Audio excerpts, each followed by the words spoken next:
The night I realized my best friend wanted me dead, I wasn't angry. Not yet. I was calm. Too calm. Like the ocean right before a storm. My name is Ethan Cole. And for the longest time, I believed in loyalty, in hard work, in building something with people I trusted. I grew up in Cleveland, Ohio, raised by a single mom who taught me that trust was the most valuable currency you could ever own. Turns out she was wrong. Trust is fragile. Trust can kill you. And in my case, trust nearly did. I was 27 when I co-founded a small logistics company with my closest friend, Ryan Hale. We'd known each other since high school, the kind of guy who shared his last dollar with me, stood beside me in fights, and talked about changing the world when we were just dumb kids. We built the company from nothing. Late nights eating dollar pizzas in our cramped office. Early mornings pitching to investors who laughed us out the door. But we pushed, and within 5 years we turned that startup into a company generating millions. Investors were calling us. Journalists wrote about us, except somewhere along the way, Ryan stopped seeing us. He started seeing only himself. I didn't notice the signs at first. The little lies, the secret meetings, the sudden changes in the books. I brushed it off as stress. But one night, sitting in my office long after everyone had left, I found something. A contract signed, with my name forged at the bottom. Ryan had sold my shares, my life's work, behind my back. And it didn't stop there. He'd tied me to debts, to shady deals with people you don't just walk away from. The betrayal wasn't just financial. It was personal. Ryan didn't just want me out of the company. He wanted me buried. I know what you're thinking. Why not go to the police? Why not sue? Because you don't understand the kind of people Ryan was working with. These weren't just businessmen. These were men with power in their fists and blood on their hands. If I had gone to the police, I'd have been dead before sunrise. So I did the only thing I could. I stayed quiet. I smiled when Ryan shook my hand in front of our employees. I clapped when he gave speeches about our vision. And then behind closed doors, I started planning. Revenge isn't a quick flame. It's a slow burn. It's patience. It's control. It's the ability to smile in the face of the man you want to destroy. I knew Ryan's weaknesses better than anyone. His greed, his arrogance, and most importantly, his inability to cover his tracks when women were involved. Ryan had always been reckless. Affairs, mistresses, escorts, he couldn't help himself. And in our line of business, scandal was poison.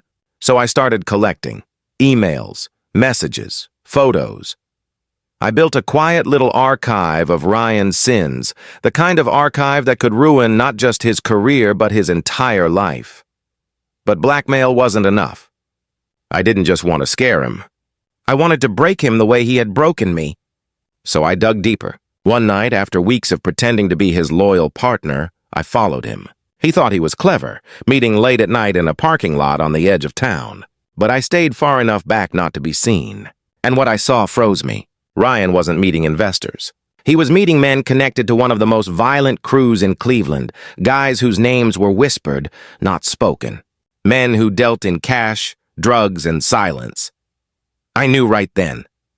Ryan wasn't just betraying me. He was laundering money for these men through our company, and that was the crack in the wall I needed. For weeks, I played dumb. I acted like I hadn't seen a thing. But behind the scenes, I copied files, traced transactions, gathered evidence so damning it could put Ryan and his new friends away for decades. But evidence alone wasn't enough. I wanted Ryan to feel fear, to know that the empire he stole from me was a castle built on sand. So I started small. I leaked anonymous tips to his partners, just enough to make them paranoid. I rerouted shipments without him knowing, costing him thousands. I sent cryptic messages to his phone. Does she know? Do they know? And I watched as the man who had once been so cocky started to crack. But the real strike, that was still coming. It happened on a Thursday night. Ryan had just finished giving a speech at a gala, drunk on applause and expensive whiskey. He walked out the back door of the hotel, and there I was, waiting in the shadows. "Ethan?" he slurred. "What the hell are you doing here?" I stepped forward, calm, controlled. I just wanted to see the man who thought he could bury me. He laughed, but his eyes gave him away. He was scared. "You don't know what you're getting into," he said.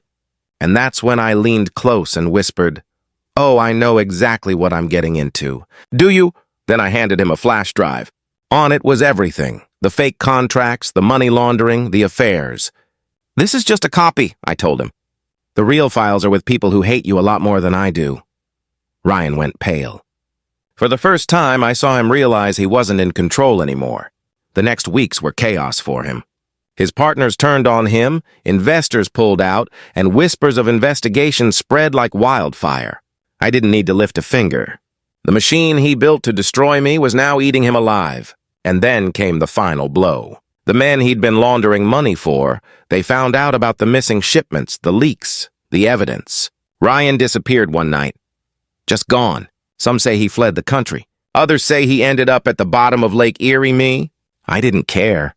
Because my revenge wasn't about killing him. It was about watching him lose everything the way I did. Sometimes late at night, I replay it all. The betrayal. The planning. The moment I saw Ryan's face crumble when he realized he'd lost.